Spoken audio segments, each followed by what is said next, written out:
Okay, hello. This is Dr. Janes, and today I'm going to talk about trying to fix this is our Honda Insight here. Take a look at the Honda Insight, and we're getting an error message, and it is a P0420. Catalytic systems are operating under efficiency or something like that. And so I was looking all around trying to find the sensors for this thing, because that would be the best bet, is that hopefully it's just the sensors went bad and not the catalytic converter. And oh, by the way, I just got a new engine in here, and I don't remember, it seemed like there was a bunch of junk in this area, because it didn't seem like I could look down there before, so I'm not sure if there's something missing now. But I was looking all around under the car, and I couldn't find the sensors, and then I finally found them. They're up here. So if you look, here's the top of the motor, where they put the oil in, and you look straight down behind it, and here's one sensor. This is the upstream sensor. Then there's another one right down there, and the catalytic converter is right in between them.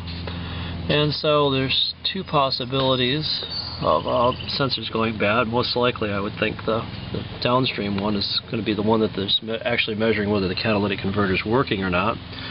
But maybe if either sensor has a problem, I'm not sure. Maybe it'll give you an error. So let's take a look. We got some new sensors, and maybe we'll try just testing the sensors to see if either one of them is bad. Okay, so I actually went ahead and ordered a new sensor online. It came in the box. And there's some bubble wrap in here. And the sensor's inside of this guy. And here's our oxygen sensor. It's got some kind of protective cap over it. It's got a plug, and it looks like it's got 4 pins down there. And sometimes they use the shell where it plugs into the car as a conductor as well back to the battery. So I'm not sure exactly how this guy works, but let's just try measuring it and see what a good one measures like, and then we'll test it against the other ones. So I'm an experimentalist, so I could try to maybe search around on the web to see what the resistances are supposed to be, but let's just measure it for fun. Okay, so we got our digital voltmeter, and one thing I found is, it may not be an issue with these guys, but if you actually hold on to the leads, you know, we got our normal leads here, and if you hold on to them with your fingers, your body's actually conductive, and it will alter the measurements. See, let's see, if I hold on to those, see, it measures something in the mega ohms. And so sometimes I like to stick them in clip leads or whatever. See, these probes actually won't fit down here inside of these sockets, so I wanted to get some pins. I put some pins on the clip leads so we can test that out. We'll just try sticking them in the different sockets and try all the different combinations. There's nothing on that. And I did this a little bit earlier, and it seemed like there's only 2 pins that are connected. So we'll just go through all of them.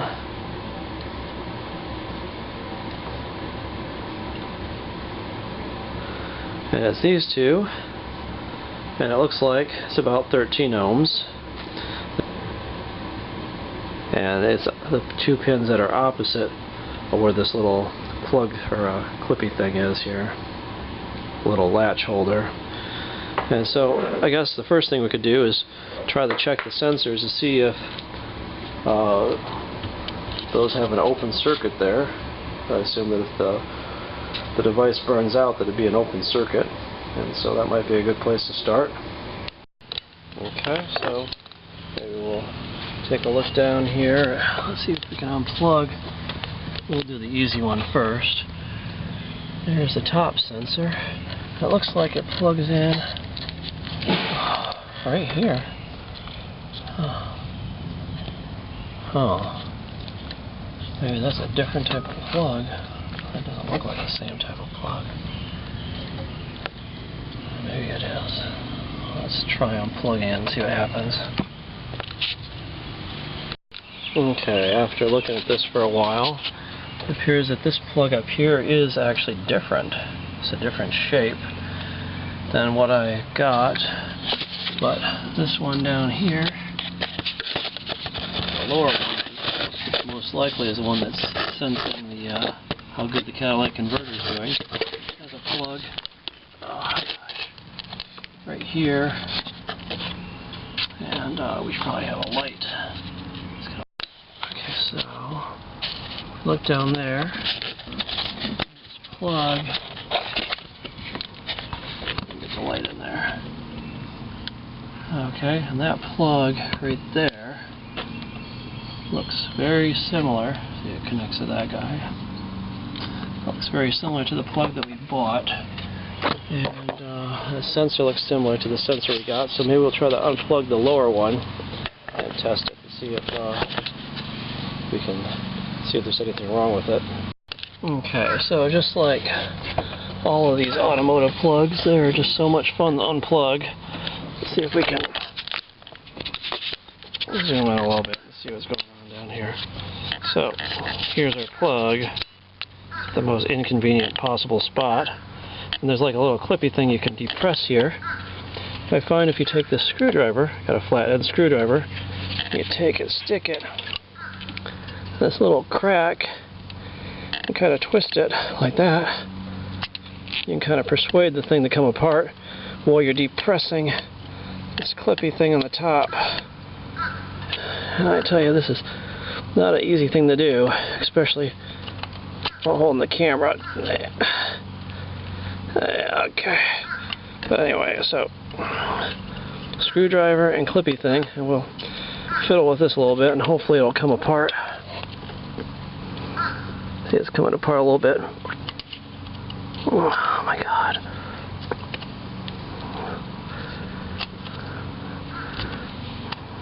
Okay. I think we're making progress.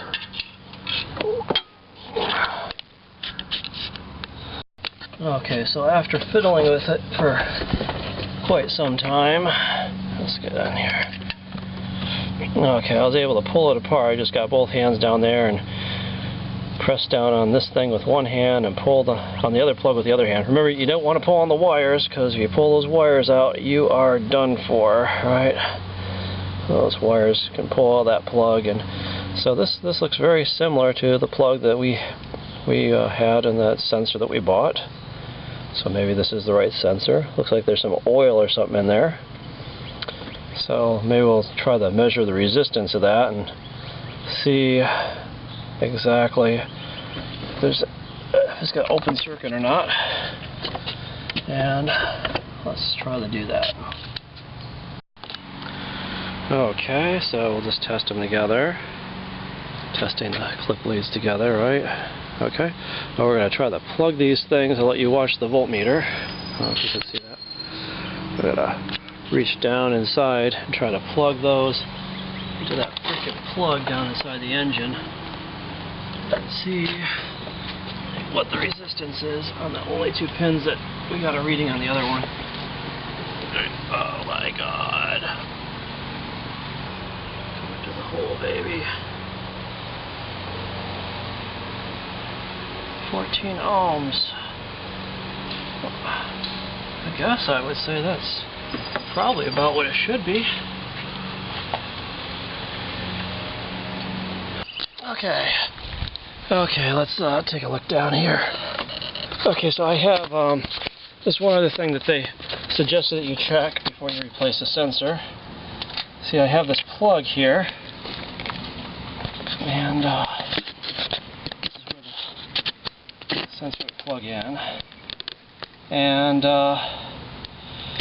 they said that if you take, you're going to connect the voltmeter to the ground of the car, which is this metal part, and the other part to, see this top, it's on the left hand side, there's 4 pins there, but the top left hand side here, okay, let me get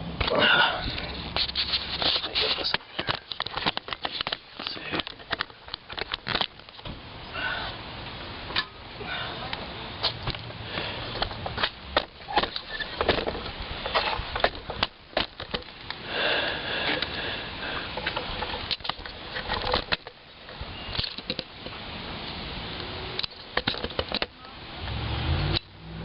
Okay, so that one should have 12 volts between, we take one pin of the voltmeter.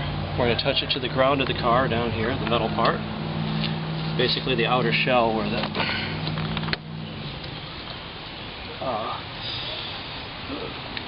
let's make sure that we can still see the voltmeter here. Okay. So we'll touch the outer shell of the car. Make one contact there, and then we'll grab onto that plug, which is way down here. Hopefully you haven't run the car lately, because it will be hot. And come on, 12 volts. So it does have 12 volts to the sensor. Were you able to see that okay? Okay.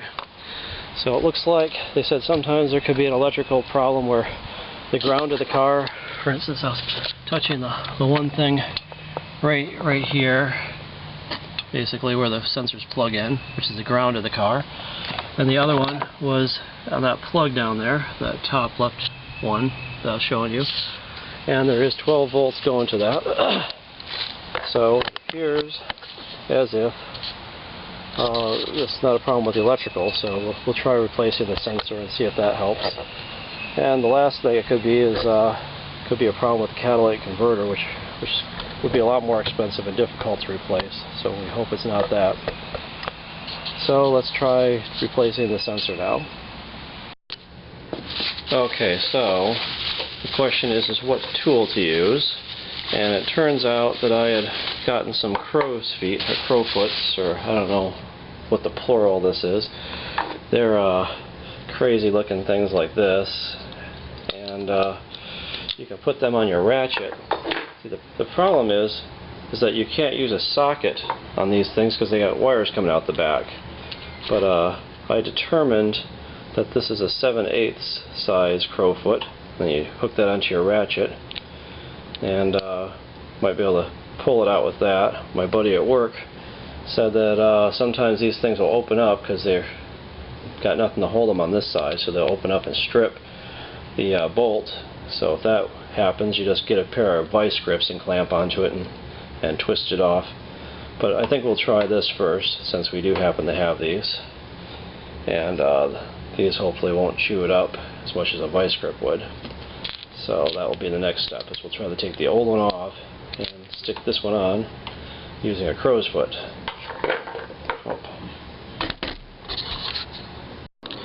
Okay, so here we go. We got our crow's foot. As we determined, this is a 7/8 inch. Seems to fit on the sensor that the new one that we got. And of course, we can probably be better if we had a breaker bar or something, but it seems to go on the ratchet, and we want to make sure the ratchet's turned the right way to open stuff up, right? And then we will see the sensor. I don't know if you can see the sensor down there. I don't know if I can see it. Let's see if I can see the sensor.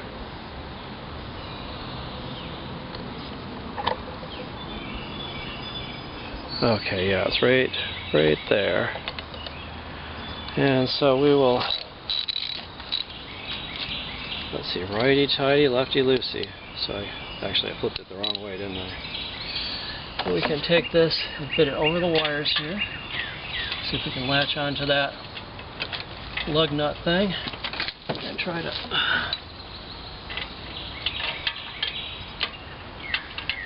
well, it looks like that. Try it from the side. Okay. Let's take a look down there. Oh man. Let's zoom back out here. Here's your catalytic converter. Right. Here's the top of your engine here. Catalytic converter. And here's your sensor thing. Right down here. Oh, this catalytic converter is still a little bit hot. Okay, so righty-tighty, lefty-loosey, right? We'll try that. Oh my god. Doesn't want to turn.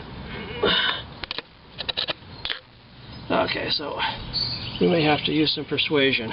Maybe try some WD-40. That'll be the next step.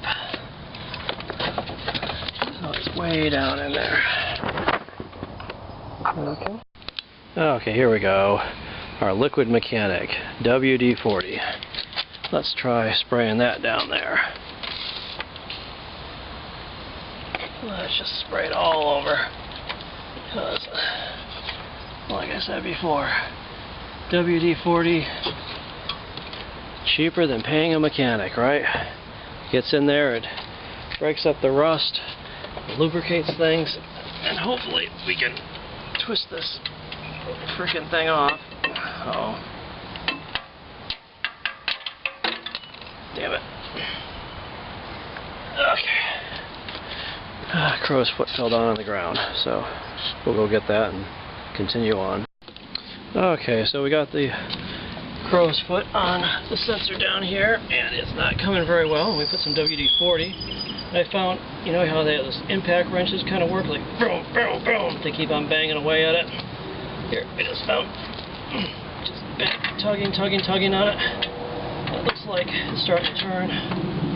Oh my god. I gotta get the thing back on there again. Can you see that okay? I got the crow's foot on a new position because I think we turned it some. Things are getting exciting here.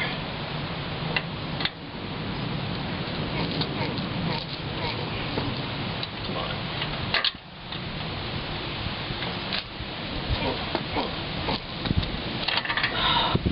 Either that or stripping it out.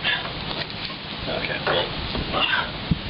we'll work on the thing for a little bit. I guess if we can't get it with this, buddy at work said use vice grips. So we'll try that. Okay, it looks like my buddy was right. Those crow's feet were just stripping out because they don't have a lot of strength in this direction. They open up. But these things do. Look at that. A vice grip. Now we'll just see if we can grab this thing onto that sensor down there and yank that thing out. Okay, let me try to get in there and grab it. Okay, looks like we got that thing clamped onto it. You want to, take that little screw and tighten it down as much as you can, and squeeze it really hard so those things will grab on really tight. It looks like it's not moving, it's not slipping, so we'll see if we can loosen this thing up. Maybe we need a little bit more WD-40 in there, and we'll try to twist her, see if we can get her out. Okay, so we have the vice grips on there.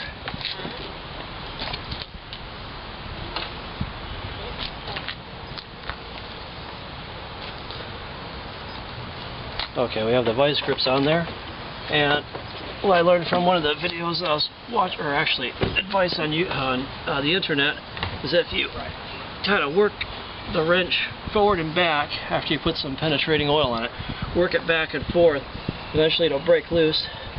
And I was doing that, and it looks like the sensor is now rotating. I don't know if you can see that or not down there. Let's take a closer look. This is so exciting. This is so exciting. See, I'm rotating the wrench here, and looks like the sensor has broken loose. It looks like it's rotating back and forth as I rotate the wrench. Let's see if we can pull that puppy out now. Okay. Okay, so we got our vice grips down here. Everything's getting slippery because of that WD-40. Okay, I don't know if you can see that, but sensor is turning. Oh gosh. What if I can turn it by hand now? Okay. Looks like it. It's still binding up a little bit. But persuade it a little bit more with the vice grips. Get this stupid thing out of here. Oh my god. What a freaking nightmare. That's going to save me thousands though. Okay. I can pull it out of the car. And there we go. That thing looks like hell. There we go. Better look. This camera doesn't defocus unless I turn it off and back on. So, let's try. It looks like that crow's foot kind of rounded it off a little bit. Okay. Let's try putting our new sensor in there. Okay, here we go. We got our new sensor here.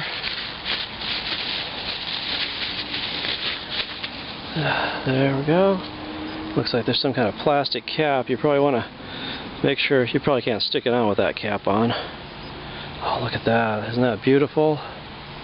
It's all nice and shiny, all ready to inform the state as to whether we're living up to their unreasonable standards or not, huh? Their emission standards. We'll put that baby in there. Let's stick it back in that hole. And there we go. Back in the hole for you, babe. Stupid thingy. Okay, there we go. Get it lined up. This cable thing wants to. Guess we want to get that cable thing down there so it's not stopping us from twisting the sensor. Where's that hole now? Okay. I got the thing in the hole, and we'll twist it. Twist it, twist it, twist it, get it lined up. Oh my god. This thing is such a pain.